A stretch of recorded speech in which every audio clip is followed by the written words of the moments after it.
मानव जीवन का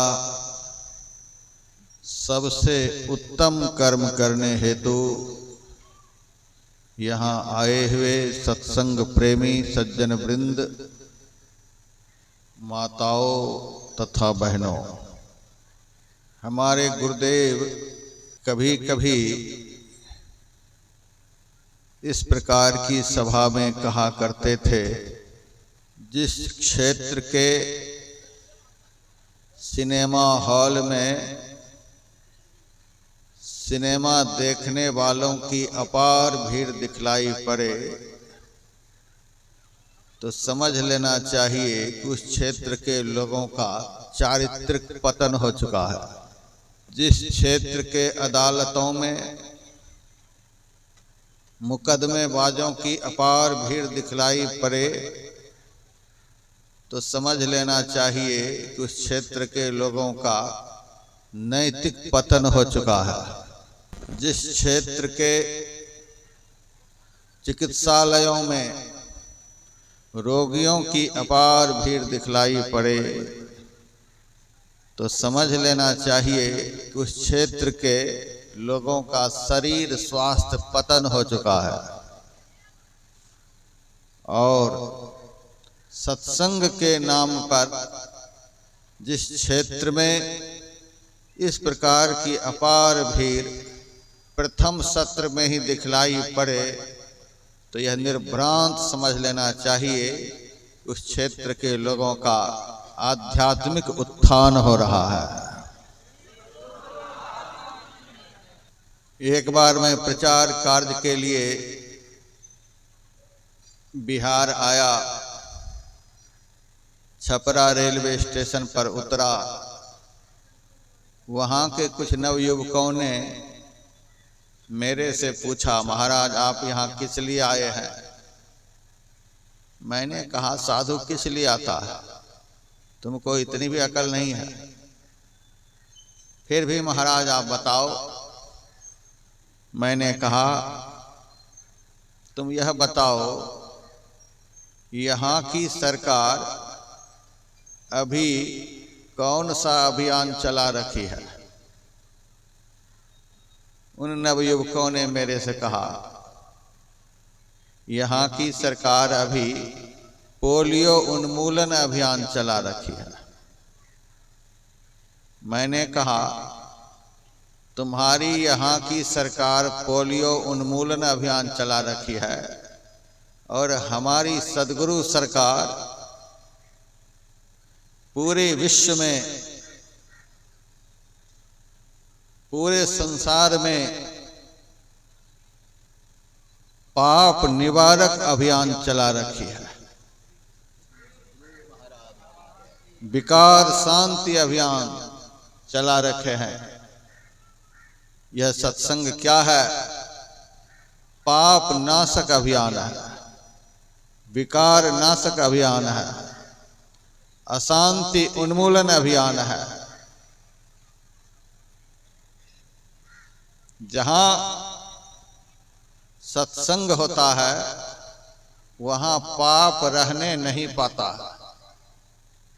जहां सत्संग होता है वहां विकार रहने नहीं पाता है। जहां सत्संग होता है वहां अशांति रहने नहीं पाती है।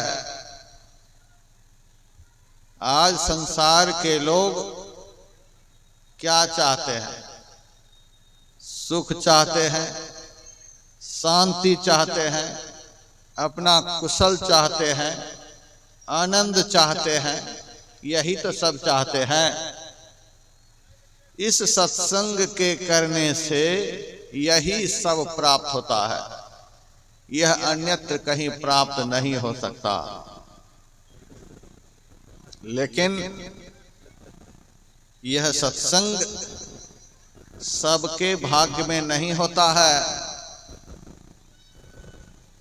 संत तुलसीदास जी महाराज ने रामायण में 3 जगह पर लिखा है कि यह सत्संग जिसके द्वारा इतना बड़ा सामाजिक वैश्विक विकास होता है, उत्थान होता है, वह किसे प्राप्त होता है? कहते हैं बड़े भाग पाइब सत्संगा, बिनहि प्रयास होई भव भंगा। छोटे मोटे भाग्य वाले को यह सत्संग नहीं मिलता है। भाग्यहीन यहाँ आ भी नहीं सकते, आ भी जाएंगे तो उसका मन नहीं लगेगा, बाएं दाएं करके निकल जाएंगे। हमें बड़ी खुशी है, हमारी समाज का नेतृत्व करता माननीय विधायक पन्नालाल पटेल जी स्तुति से पहले से ही मंच पर बैठे हुए हैं और सुन भी रहे हैं। आजकल के नेतृत्वकर्ता को मीटिंग करने के लिए दिन भर फुर्सत है, प्रपंच रचने के लिए दिन भर फुर्सत है, वोटों के लिए घर घर भीख मांगने के लिए दिन भर फुर्सत है, सभ्यता संस्कृति को मिटा करके सत्ता और पैसा को हासिल करने के लिए दिन भर फुर्सत है, लेकिन संत की शरण में बैठकर अपने आत्मोत्थान करने के लिए 2 मिनट की भी फुर्सत नहीं है। इस समाज की,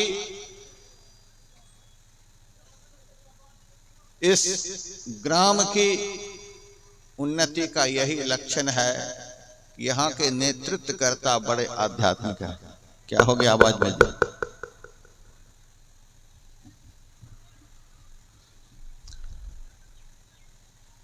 बड़े भाग पाइब सत्संगा, जिनका बहुत बड़ा भाग्य होता है उसी को जीवन में सत्संग मिलता है। मेरा कार्यक्रम 2016 में मुंबई में चल रहा था। मैं अपने निवास स्थान पर से सत्संग पंडाल की ओर जा रहा था। रास्ते में देखा बैंक के सामने बहुत लोग लाइन में खड़े हैं। मैंने गाड़ी खड़ी कर दी। उन लोगों से पूछा, तुम लोग इस समय बैंक के सामने क्यों पंक्तिबद्ध होकर खड़े हो? उन लोगों ने कहा, महाराज मोदी जी ने 1500 के नोट बंद करा दिए हैं, उसी को बदलने के लिए खड़े हैं।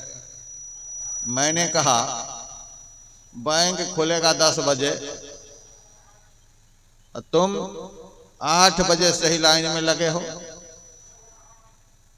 अरे 2 घंटे का समय है, चलो अभी मेरा सत्संग होगा 8 बजे से 10 बजे, 2 घंटे आराम से बैठकर सत्संग सुन लेना, फिर आकर के नोट बदल लेना। मेरे ऊपर 1-2 लोग बहुत जोरों से बिगड़ गए। आप महात्मा हैं, हम लोगों को पागल बना रहे हैं। यहाँ हम लोग खड़े रहेंगे तो नोट बदल जाएंगे, वहां सत्संग में बैठने से क्या बदल जाएंगे? मैंने कहा, रे मूर्ख आदमी,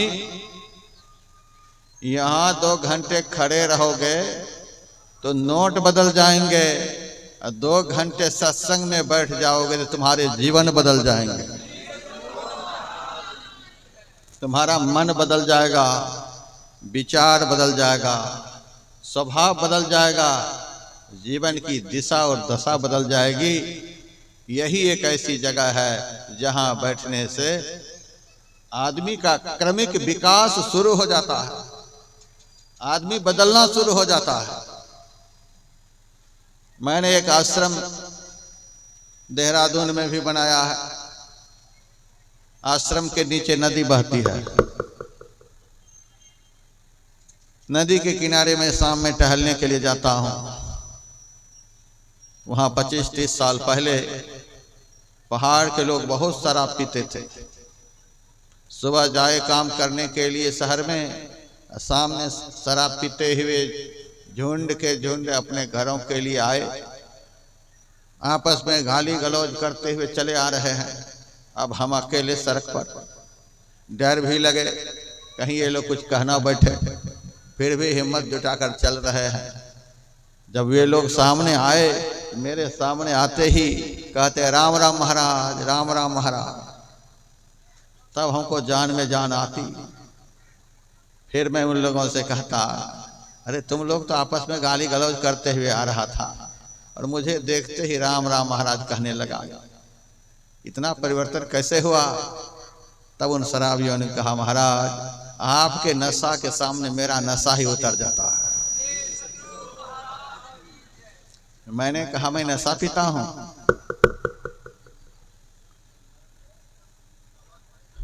मैं नशा पीता हूं?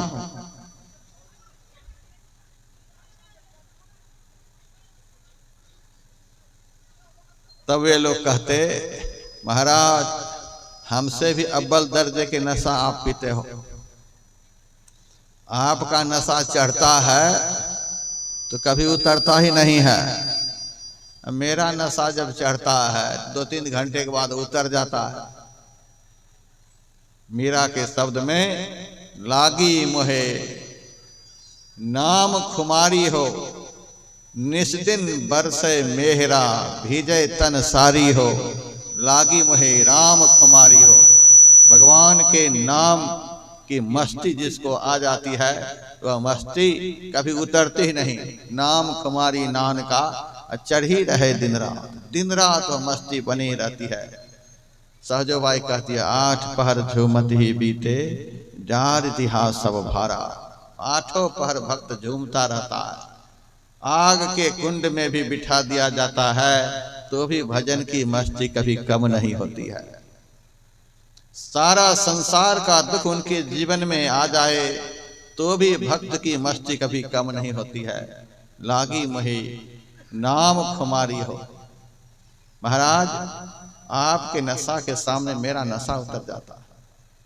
मेरा तो पैसा भी नष्ट होता है, धर्म भी नष्ट होता है, परिवार भी नष्ट होता है, सब कुछ नष्ट होता है, स्वास्थ्य भी नष्ट होता है और नशा भी उतर जाता है। हमारी जहाँ जन्मभूमि है, जन्मभूमि के बगल में ही एक डोम का घर था। वह शराब खूब पिए, दिन भर सुअर चराए, सामने शराब पिए। शराब पी करके जा रहा था। रास्ते में एक बहुत बड़ा धनवान व्यक्ति हाथी पर सवार होकर आ रहा था। उससे कहा, मालिक आप हाथी बेचोगे? कहा, तू खरीद लेगा हाथी? कहा, हम खरीदेंगे। कितना में बेचोगे? कहा, 25,000 का। सुबह आ रहा हूँ पैसे लेकर। सवेरा हो गया, आया ही नहीं। वह मालिक पहचानता था आदमी है कौन। सिपाही को भेजा, पकड़ कर लाओ उसको। पकड़ कर ले आया। अरे तू तो सामने हाथी खरीद रहा था। हम कहाँ खरीद रहे थे? जो खरीद रहा था वह तो रात में ही चला गया। वो चला गया। कहाँ वो गया? तो कौन खरीद रहा था? का बोतल खरीद रही थी। ये देखो, मद तो बहुतक भांति के ताहि न जाने कोई। तन मद, मन मद, जाति मद, माया मद सब लोग, विद्या मद और गुनह मद, राज मद उन्मद। ये संसार के जितने नशे हैं ये तो समय से उतर जाते हैं। बड़े बड़े के नशे उतर गए संसार में, लेकिन भगवान के भक्त का नशा कभी उतरता नहीं। सारे संसार उनको सताए हैं तो भी भक्त के भजन का नशा कभी उतरता नहीं है। महाराज आपको देख करके मेरा नशा उतर जाता। मैंने कहा, जब मेरे प्रति इतनी श्रद्धा है तो बगल में आश्रम है, आश्रम क्यों नहीं आते हो? आया करो। महाराज आपके ऊपर भी बड़ी श्रद्धा है, आश्रम में भी बड़ी श्रद्धा है, लेकिन एक कारण है जिससे मैं नहीं जाता। कहा, कारण क्या है? यदि आपके आश्रम पर आना जाना शुरू हो जाएगा तो यह झूम बराबर झूम शराबी खत्म हो जाएगा।